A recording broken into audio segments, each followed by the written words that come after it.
माझा मितवा ह्या मालिकेच्या पुढील काही येणाऱ्या भागांचे अपडेट जाणून घेऊया आपल्या आजच्या या व्हिडिओमध्ये। चला तर मग प्रेक्षकांनो सुरुवात करूया आपल्या व्हिडिओला। तर आपण पाहणार आहोत की कशा पद्धतीने आता ईश्वरी आणि अर्णव अगदी ग्रँड एंट्री घेणार आहेत स्पर्धेमध्ये। तर दुसऱ्या बाजूला आता इकडे सौदामिनी देशमुखचा सर्व डाव आता सगळ्यांच्या समोर येणार आणि सगळ्यांच्या समोर सौदामिनीचं हसं होणार।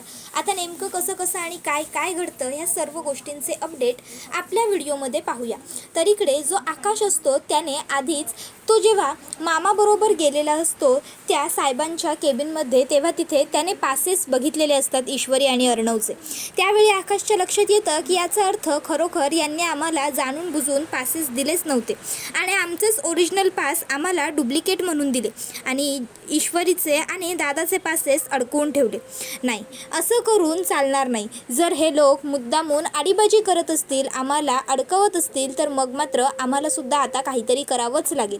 काय करू? मग आकाश ठरवतो की मी आता काही झालं तरी ते पासेस मिळवणारच। मग त्यासाठी मला काहीतरी वेगळा मार्ग अवलंबावा लागला तरीही माझी तयारी आहे। फार काय होईल, मी जे करेन ते दादाला आवडणार नाही, पण नंतर दादा जे काही बोलेल ते मला चालेल, पण सध्या मला काहीतरी करायला हवं। असा विचार करत आता आकाश जातो आणि थेट ते पासेस काढून घेतो। तर दुसऱ्या बाजूला इकडे जी सौदामिनी देशमुख असते ती मात्र आता खूप जास्त खुश असते, कारण आता जे फायनान्सर असतात त्या लोकांनी स्पर्धेची पुढच्या अर्ध्या तासात सुरुवात होणार आहे अशी वेळ जाहीर केलेली असते। त्यामुळे इकडे सौदामिनी विचार करते, वा, हे तर एकदम उत्तम काम होऊन गेलेलं आहे। म्हणजे आता पुढच्या अर्ध्या तासामध्ये स्पर्धेची सुरुवात होईल म्हटल्यावर ईश्वरी आणि अर्णव पोहोचूच शकणार नाही। आणि जरी कितीही प्रयत्न करून काहीही करून जीवाची बाजी लावून पुढच्या अर्ध्या तासात ते इथे पोहोचलेच, तरीही मी इथे जे प्यादं पेरून ठेवलेलं आहे ते त्यांना अडवेल, कारण त्यांच्याकडे पासेसच नाही आहेत आणि जर पासेसच नाही आहे तर अर्थात त्या लोकांना एंट्री मिळणार नाही। एंट्री मिळवण्यासाठी पासेस करता गयावया करताच त्यांचा अर्धा निम्म वेळ निघून जाईल आणि जेव्हा त्यांना एंट्री मिळेल तेव्हा त्यांच्याकडे फारसा वेळ नसल्यामुळे त्यांना काहीही काम चांगलं करता येणार नाही आणि त्यांना पैसे मिळणार नाही। अर्थात जर त्यांना पैसे मिळालेच नाही तर त्यांना त्यांची कंपनीही सोडवता येणार नाही। पण तोपर्यंत आता त्या ठिकाणी हे सगळे विचार तिच्या डोक्यात चालू असतानाच ईश्वरी आणि अर्णव पोहोचतात, कारण आकाशने त्यांना आधीच कॉल करून सांगितलेलं असतं की तुम्ही दोघांनी लवकर या, पुढच्या अर्ध्या तासात स्पर्धा सुरू होणार आहे। त्यावेळी अर्णव विचारतो की आकाश, पासेसचं काय झालं?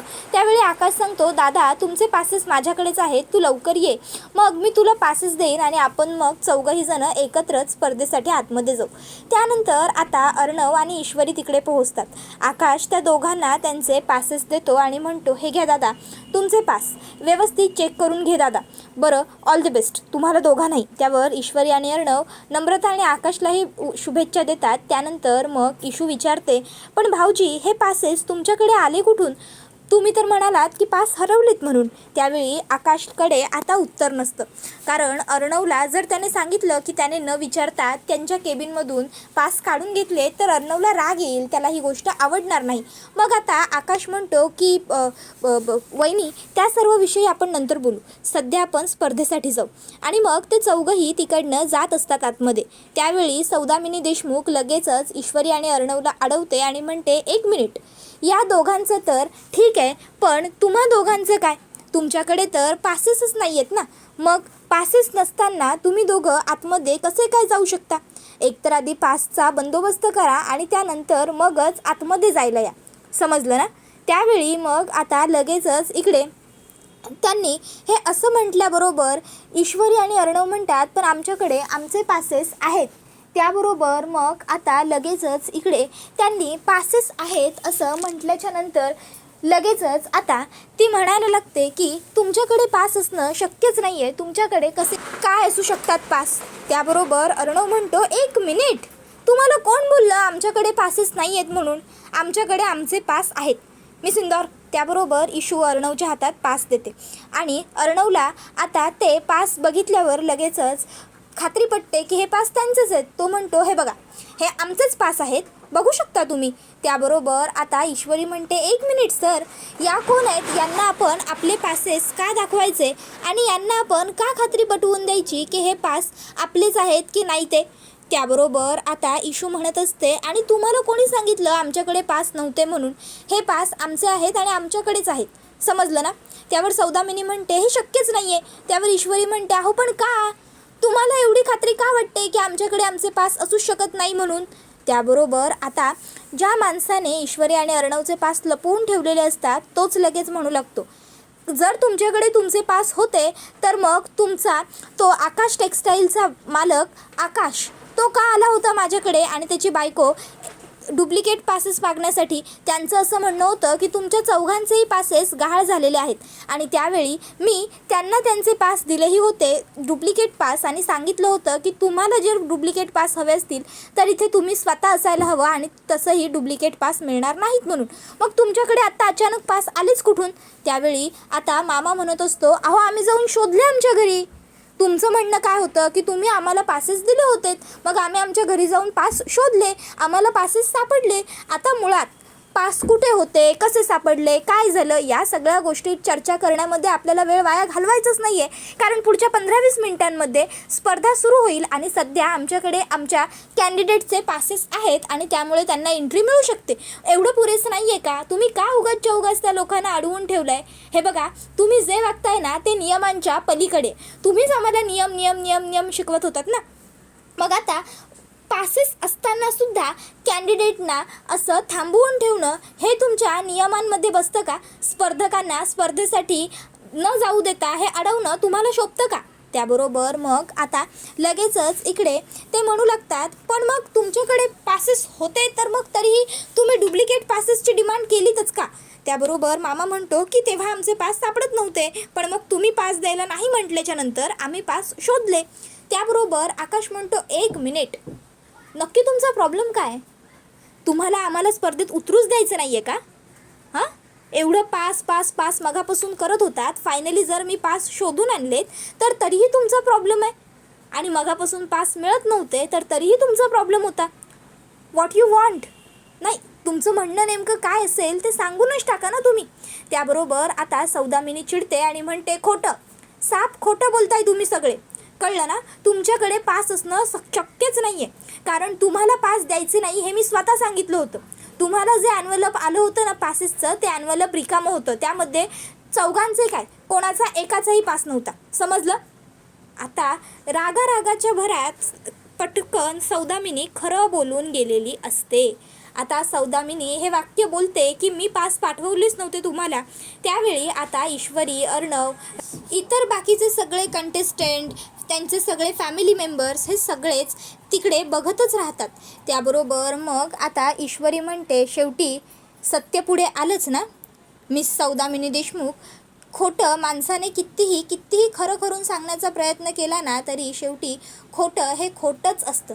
तुम्हाला काय वाटलं होतं की आम्हाला पासेसही मिळणार नाही आणि आम्हाला खेळताही येणार नाही ना, पण शेवटी गणूबाप्पा आमच्या पाठीशी आहे आणि त्यानेच आमची मदत केली, त्यानेच आम्हाला हे पासेस मिळवून दिलेले आहेत, समजलं ना. तुम्हाला काय वाटलं होतं की आम्ही इथपर्यंत पोहोचू शकणार नाही. अहो खूप आले तुमच्यासारखे आणि खूप गेले. लक्षात ठेवा जोपर्यंत ईश्वरी आणि अर्णव सोबत आहेत तोपर्यंत त्या दोघांना तुम्हीच काय कोणीच हरवू शकत नाही. कधीच विसरू नका आमचं कोणी काहीच वाकडं करू शकत नाही जोपर्यंत आम्ही नवरा बायको एकमेकांच्या सोबत आहोत. आणि मग ईश्वरी आणि अर्णव एकमेकांचा हात पकडतात. त्याबरोबर आता तिथे उभे असलेल्या पत्रकारांना मामा लगेचच म्हणू लागतो बघताय ना तुम्ही सगळे, स्वतः सौदामिनी देशमुखांनीच कबूल केलेलं आहे की यांनीच माझ्या भाच्याचे आणि सुनेचे पासेस लपवून ठेवले होते. सात्विक फॅशनसारख्या एवढ्या मोठ्या कंपनीला स्वतःला रिप्रेझेंट करता येऊ नये ह्यासाठी यांनी हा सगळा ट्रॅप रचला होता. त्याबरोबर अंजलीसुद्धा म्हणत असते शी, लाज वाटायला हवी खरं तर तुम्हाला. मला तर आत्तापर्यंत असं वाटत होतं की लावण्या चुकीची आहे, लावण्याला अक्कल नाही आहे, लावण्या लहान आहे, पण नाही, खरं तर आता मला कळून चुकलं आहे लावण्याची या सगळ्यामध्ये काहीही चूक नाही आहे. खरं तर संस्कार हे आईवडिलांपासून होतात आणि जिथे आईच ह्या अशा स्वभावाची अशा विचारांची आहे तर लावण्याला दोष देऊन काय उपयोग आहे. लावण्या ही बरोबरच आहे असं आता मला तरी वाटतं. त्याबरोबर मग आता अंजलीकडे सगळे बघत राहतात. त्यावर अंजली म्हणते, हो अर्थात लावण्याची काही चुकी नाहीच आहे. जर आईच अशी आहे तर मुलगी तशी असणं स्वाभाविकच आहे ना. शीतावरून भाताची परीक्षा आपण आधीच करायला हवी होती. त्याबरोबर आकाश म्हणतो की बरं चला आता आपण निघूया. त्यावेळी अंजली ही म्हणते, पण ते पास होते कुठे आकाश नेमके. त्यावेळी आकाश ते सगळे लोक पत्रकार बाकीचे कंटेस्टंट निघून गेल्याच्या नंतर सांगू लागतो की सॉरी माझं चुकलं. दादा ईश्वरी आय नो तुम्हाला मी वागलेलो आवडणार नाही आहे. इवन दी डॅड आणि आजी तूसुद्धा तुम्हाला कुणालाच आवडणार नाही आहे. पण तरीही मी आज पहिल्यांदा कोणाला तरी न विचारता त्यांच्या त्या केबिनमधनं ते पास उचललेत. त्याबरोबर आता सगळेच जण म्हणतात काय. त्यावर आकाश म्हणतो, हो तुम्हाला सगळ्यांना असं वाटत असेल ना मी चोरी केली पासेसची, पण मी चोरी वगैरे काही केलेली नाही आहे. मी जे काही केलं ना ते बरोबरच केलं. मी सत्याच्या मार्गाने काम केलं आहे, कारण की ते जे होते ते आपल्याला फसवत होते. त्यांनी जाणून बुजून आपले पासेस दिले नव्हते आणि शेवटी मी जे केलं ना ते बरोबरच केलं. त्यावेळी आता हे सगळं ऐकून नम्रताला मात्र खूप जास्त राग येतो. नम्रता आता तिकडे येते आणि म्हणत असते की आकाश जरा येता का माझ्याबरोबर. मग नम्रता आकाशला घेऊन बाजूला जाते आणि म्हणत असते, कुणी सांगितलं होतं तुम्हाला हा नसता आगाऊपणा करायला. काय गरज होती तुम्हाला. आकाश हो तुम्हाला कळतंय का तुम्ही किती मोठी अडचण करून ठेवली आहेत ते. काय गरज काय होती तुम्हाला त्या इशूला आणि जिजूंना पासेस मिळवून देण्याची. त्यावर आकाश म्हणतो, नम्रता काय बोलतेस. नम्रता म्हणते, मी जे बोलते ना ते बरोबरच बोलते. तुम्हाला कोणी सांगितलं होतं हा आगाऊपणा करायला. आकाशला नम्रताच्या बोलण्याचा खूप जास्त राग येत चाललेला असतो. तर त्यावेळी आता नम्रता ही आकाशला म्हणते, मी तुमच्याशी बोलतेय माझ्याकडे बघा तुम्ही. त्यावेळी आता आकाश हा लगेचच नम्रताला म्हणत असतो, मग मी काय करणं अपेक्षित होतं ते तूच सांग. काय करायला हवं होतं मी असं तुला वाटतंय. त्यावेळी मग आता नम्रता म्हणत असते, आकाश विचार करा ना, जर तुम्हाला ते पासेस काढताना कुणी बघितलं असतं तर काय झालं असतं. तर आपल्याला खेळता आलं नसतं. समजतंय तुम्हाला. आपल्याला डिस्क्वालिफाय केलं असतं त्या लोकांनी. तुम्हाला काय वाटतं, खोटं वाटतंय का तुम्हाला मी बोललेलं सगळंच. त्यावेळी आकाश म्हणत असतो, नम्रता एक मिनिट, मला डिस्क्वालिफाय करण्याचा मुळात प्रश्न येतच नाही, कारण मी काही चुकीचं केलेलंच नाही आहे. आणि जर मी पासेस घेतलेत तिथून हे त्यांना सांगायचं असेल तर सांगावं त्यांनी बेधडकपणे. पण ते काही बोलूच शकत नाही आहेत, कारण त्यांनी खरोखर पासेस मुद्दामून आपल्याला दिलेच नव्हते. त्यावेळी नमू म्हणते, अहो ते काहीही असेल, तो प्रश्न इशूचा आणि जिजूंचा होता. तो त्यांनी बघून घेतला असता. तुम्हाला त्या सगळ्यात पडण्याची काय गरज होती. आकाश म्हणतो, हे बघ नम्रता, आपण आहे ना जॉईंट फॅमिलीत राहतो आणि जॉईंट फॅमिलीमध्ये ह्याचा प्रॉब्लेम त्याचा प्रॉब्लेम, याची अडचण त्याची अडचण, याचा आनंद त्याचा आनंद असं काहीही नसतं. जॉईंट फॅमिलीत जे काही असतं ते सगळ्यांचं असतं आणि सगळ्यांनी मिळून गोष्टी हँडल करायच्या असतात. समजलं ना. आणि आमच्या घरामध्ये हीच पद्धत आहे. आम्ही भाऊ लहानपणापासून एकमेकाच्या बरोबर राहिलो, एकमेकांना मदत करत आलो. त्यामुळे आता जर थोडक्यासाठी तुला असं वाटत असेल की आम्ही भावंडांनी एकमेकाला मदत करायची नाही किंवा आम्ही एकमेकांना सपोर्ट करायचा नाही, तर ते तुझं चुकतंय. आणि मुळात तसं काहीही होणार नाही आहे. समजलं तुला. आम्ही कायम एकमेकांना सपोर्ट करत आलो आहे आणि यापुढे सुद्धा आम्ही भाऊ एकमेकांना सपोर्ट करत राहणार. समजलं. तर दुसऱ्या बाजूला इकडे सौदामिनी जी असते ती त्या इन्व्हेस्टरवरती खूप जास्त चिडलेली असते. ती म्हणत असते की काय उपयोग झाला सांगा ना, काय उपयोग झाला मी तुम्हाला एवढे पैसे दिल्याचा. काय उपयोग झाला मी तुमच्यावरती एवढे पैसे खर्च करण्याचा, वाया घालवण्याचा. तुम्हाला जे काम सांगितलं होतं ते तुम्ही केलेलं नाहीच ना. तुम्हाला मी सांगितलं होतं की कुठल्याही परिस्थितीत ते ईश्वरी आणि तो अर्णव यांना जिंकता येता कामा नये म्हणून. पण शेवटी ते दोघंजणं जिंकलेच. नेहमीप्रमाणे पुन्हा एकदा सगळं काही माझ्या हातातून निसटून गेलं. त्यावेळी मग आता ते इन्व्हेस्टर म्हणत असतात की मॅडम मी काय करायला हवं होतं ते तुम्हीच सांगा. माझ्या बाजूंनी जेवढे काही प्रयत्न करायचे होते तेवढे सगळे प्रयत्न मी केले होते. आता माझ्या हातामध्ये काहीही शिल्लक राहिलं नव्हतं. मग मी तरी काय करणार होतो. तुम्ही सगळ्यांच्या समोर बाहेर पटकन बोलून टाकलं की ते पास आपण लपवले होते म्हणून. थँक गॉड त्या ईश्वरीजींनी आणि त्या अर्णव साहेबांनी काही इश्यू केला नाही, नाहीतर तुमच्यामुळे मी गोत्यात आलो असतो. त्यावर ती म्हणते, माझ्यामुळे आणि गोत्यात तुमची हिंमत कशी होते मला असं उद्धट बोलण्याची. त्यावेळी त्या दोघांमध्येच तिकडे वाद पेटतो आणि हा व्हिडिओ इथेच संपतो. व्हिडिओ आवडला असेल तर व्हिडिओला लाईक करा, चॅनलवर नवीन असाल तर चॅनलला सबस्क्राईब करा आणि बेल आयकॉन आठवणीने प्रेस करा, जेणेकरून तुम्हाला पुढच्या प्रत्येक व्हिडिओचं नोटिफिकेशन मिळत जाईल आणि सर्व व्हिडिओंचा आनंद हा अगदी उत्तम पद्धतीने घेता येईल. चला तर मग प्रेक्षकांनो, आजच्या पुरतं इथेच थांबूया. पुढचा व्हिडिओ येईपर्यंत या व्हिडिओचा आनंद घेत राहा. तुम्हाला तू ही रे माझा मितवा ही मालिका कशी वाटते हे आम्हाला कमेंटमध्ये नक्कीच सांगा. धन्यवाद.